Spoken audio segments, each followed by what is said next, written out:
This video is about a game of telephone in the form of a book that was produced by the U.S. government that may have contained a booby trap or sabotage on purpose or by accident. Either way, it's wrong, and I'm here to do a correction.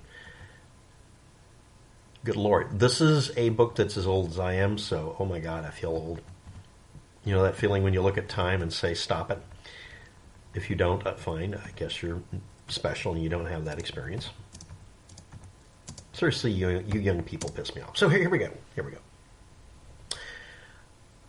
Some of you might have noticed in Toy Story, and it's brought up as an Easter egg, that there's something called TM31-210. And it's listed incorrectly as being some sort of manual on getting confessions out of people. It's actually a reference to a Department of Army improvised-munitions-handbook. It's an official publication by the U.S. government, and it was released to the public because any work created by tax dollars has to become public domain. On page 106 through 109, it has a statement in it from 1969 when it was created. And I'm going to read it back. Now, this is ostensibly going to involve talking about firearms and manufacture, but the point I'm going to bring up and we're going to get to the point is it doesn't work. It's a sabotage thing. If somebody found the book, they would immediately look at this page. Pictures are a little bit different there. It's got a different feel to it, just subtle enough, to where a person would say, oh, I have this ammunition, I'll build this. And this has been reproduced since then, since notable timings. 1986 in a book called Homemade Guns and Ammo, page 92, which quoted it. And that was done by Ronald B. Brown. And another book called The Poor Man's James Bond, volume 2, on the typed up or printed version of the page number of 295, that's not really its page number for some damn reason, by someone in 1992 calling themselves Kurt Saxon, originally Don Sisco.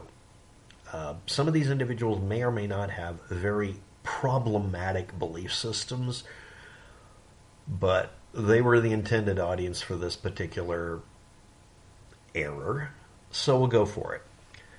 This video will concern the dimensions for cartridges and the dimensions for the chamber the cartridge goes into, mostly to illustrate how absolutely mind-buggering that this happened this way.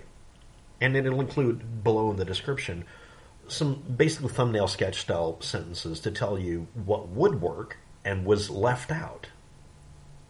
Bonus points if you actually read the thing and find another page that talks about a .45 caliber pistol that shows the same cartridge, which is not a pistol cartridge, and I don't know why they did that, except it would encourage people who were just ignorant enough to look at their collection of ammunition and load it into yet another hand remodeling device. We'll call it. So let's talk about it. I will state that it is possible to do this act. Don't. I would do it just to see it go off and put cameras around it and film it slow-mo. And also, it probably won't actually be. Don't build this. So let's move on.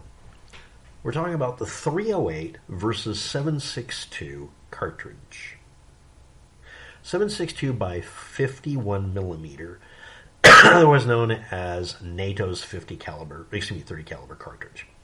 Then there's 308, the Americanized version, which does not have a PSI limit that's as low. It has variation to it. The NATO rounds usually have a stable PSI rating, very narrow range or fairly narrow range, for consistency reasons, and also because it makes it to where everything lasts longer. Okay. The cartridges are nearly identical. They're not close enough that you should interchange them unless you have a gun that's built to tolerate both. There's one that's preferred over the other. Let's move on. 308 refers to a 30 caliber bullet, approximately, almost 31. 0.308 inches is 0.31 almost, which is about 31 cal. Okay. Now, that also corresponds to 7.82, not 7.62, 7.82. It's 0.2 millimeters bigger. Okay, now we'll talk about the 7.62 part, otherwise known as 0.3 inches, almost exactly. This is the bore diameter of the starting material that you work with, the blank for making a barrel. It's the inner diameter before you start cutting grooves into it to make the bullet rotate on axis and spiral down range. That's a 30 caliber barrel having a 31 caliber bullet go through it almost. So obviously you have to cut grooves in it or do something with it. Now another method for making this work that is not recommended, and they didn't bring up, is making it to where it has something called a forcing cone, where the bullet squeezes into it. It makes a very tight fit. High pressure rating. Not a good idea, and it doesn't fly any better because now you've warped and distorted it, potentially warping it off-centered, and it's not rotating it, so it's not gyroscopically stabilizing it. Next, let's talk about the cartridge's dimensions. 0.47. It's 0.471 to 0.473 for the base of the cartridge. So it goes from 0.47 down to 0.3. That's a necked-down cartridge, which means it has to have a slope to it. The case itself is about 51 millimeters long, about 2 inches, close to it. Just call it 2 inches for the hell of it. That's the 7.62 by 51 or 308 Winchester cartridge. Now, I've described it. I'm not going to do diagrams. I might use one for the thumbnail. Again, this video is not how to do this. This is telling you not to. This is what they describe as a method that will work. Here we go. Now remember, the bullet's almost 31. The case is almost 0.47. Okay, 47 and 31. Let's just use those numbers. Let's see what they suggest. They refer to using a reducer, we'll get to that in a minute, and then using a 1/4 inch Schedule 40 pipe. Now, contrary to its name, its inner diameter isn't a 1/4 inch, or the outer diameter. The outer diameter is is bigger than a 1/2 inch. The inner diameter is 0.364. That's not 0.31 or 0.30. That's a very loose fit. But you can jam it in the nozzle, the neck down. Okay, cool. Let's continue. And using that, and then for the chamber, for the rest of it, they suggest not a 0.47 inner diameter hunk of tubing. No, it's a 3/8 Schedule 40 piece of tubing. Again, it's over 1/2 inch diameter, and its inner diameter is 0.493, practically 50 cal. So that gives a lot of room for everything to expand, bulge, break apart, and the bullet flaps down the barrel like you're throwing a mop handle down a hallway. Okay, but Waptec, what are the alternatives? Okay, here we go.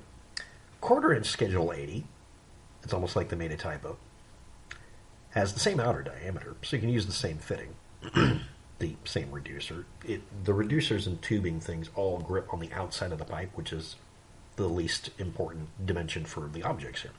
The inner diameter of a Schedule 80 1/4 inch pipe is 0.302. Gee, that's almost like 0.308. It's virtually perfect. And you can use it all by itself if you're willing to mill out the inside of it as a chamber. This is not brought up in the work. It's also not brought up in the work that this is just an extra strong version of the same pipe and probably would be something you may be able to get hold of. If you can find a good clean hunk of metal pipe with no cracks in it, you're probably in a metal yard and probably could find that. Why isn't that suggested? I mean, it's literally... The bullet would only have to squeeze slightly, and it would get a better pressure fit, and also you could rifle it with sandpaper. I mean, literally just really gritty sandpaper. Next, what would be the chamber? Well, this other option, instead of using the 0.49 for a 0.47, we could use, spitballing here, a 1/2 inch, not a 3/8, a 1/2 inch Schedule 160, which would be very difficult to find. Okay, hunk of tubing. And there's a reducer that would work with it. And it would be 0.464 inner diameter.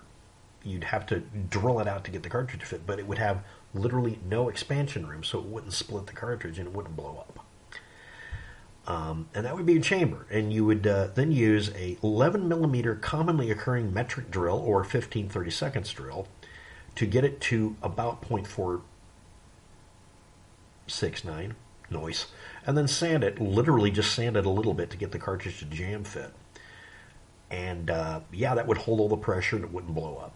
Versus the crack the whip effect of the cartridge expanding, and if any of the metal is just a little defective, blap, But hey, it's going down, a hallway like a mop handle, so no pressure buildup. Yeah, it looks like sabotage. Also, on another page, someone shows the same cartridge being used as a 45 caliber pistol cartridge. More like 47, but sure. What?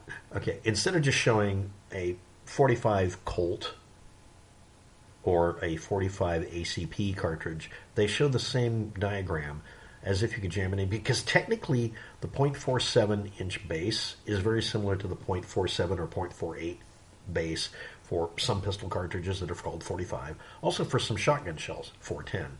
You can make a universal gun. No, I'm not suggesting it's a handgun. Just put a longer barrel on it and use it like a firearm. Why? But anyway, that would work. And again, it's a 45 going through a .47. But then they suggest using the wrong pipe diameter again. Now, here's the trick. In the pages, they included a fairly complete list of the kind of metal pipes that are commonly available outside of the United States and inside. Only the ones that are commonly available are listed, and they're nearly identical. But the one that's almost perfect for 30 caliber is also supposed to be on the list, and it is. So, why? Now, I want to point out this game of telephone with these seemingly sabotage-based things that were stuck in because you couldn't figure out it's a typo from it showing a rifle cartridge and calling it a pistol cartridge. Or being able to do basic math here. These do appear to have been done so that it would trap the unwary or stupid or people who have language issues and get them to do things that would basically make it to where you fired it once, it's now either broken or it's jammed full of random shrapnel. Also, I want to point out that it would go from one diameter to another without a neck down. Now, I'm going to explain what you would do afterwards, because this is what you would communicate in class. Not that I took one. After you do this, you sand the interior completely clean and line it with tinning flux and fill it with solder and jam a cased cartridge in it that you've taken all the propellant out and the primer so that it won't blow up. You jam it in to force it to form a chamber, and then you pop it out. Now you have a tin-lined gun. And then after that, the bullet will fly out of the barrel fine. Or, again, you just use the 1/4 inch Schedule 80 pipe and use it instead, and you'll have to ream it a little bit, and it'll work better. You just jam a ream in it, and it squeezes the bullet down from 31 to almost 30, and it comes out of the barrel better. That would be notes by the instructor, which was what I got when I got my copy when I was a kid, because one of my relatives was an instructor in a class teaching this. He said, yeah, the information in there is wrong because it's made so that if someone gets hold of the book but didn't learn anything, they would make guns that would waste their ammo and blow up. Because the most common ammunition your opponent might have would be the 7.62 by 51, or just AK-47 cartridges, just AK-47s. That's what it was. This was a sabotage thing. And showing that cartridge for a pistol would make it to where you'd make a ridiculous amount of noise and fire a 30 caliber bullet out of almost a half-inch punka pipe downrange and not hit a damn thing. But yeah, it's kind of funny looking this up. And then it being reproduced by American citizens like Ronald B. Brown and Don Sisco, or otherwise known as Kurt Saxon, again, political and ideological reasons, or ideologic, showing them saying this is a poor man's James Bond reference or homemade guns and ammo reference. And it still today survives as a perfect example of sabotaging the shit out of people who do not pay attention. Just wanted to bring it up. This is funny to me, because every time I look at it, I'm like, that's got to be wrong. And I tried to find the original, and I found it, and it's been wrong the entire time. This is very obviously deliberate, because it's kind of telling that the pipe diameter, you just get the Schedule 80 instead of Schedule 40, and you're good to go. And also, they left out the part about tin lining it with solder, because solder's rather universal. It's tin lead solder usually, but that'll work fine. And after you fire twice, the thing will let the cartridge come out, and it works fine. And the PSI rating is almost double what you need. Just thought it was funny that way. This is not an instruction video on how to make any of this. This is pointing out people sabotaging things with false information. Like the Anarchist Cookbook. Links below in the description. Thanks for watching. Have a good day. Good luck with that. You will need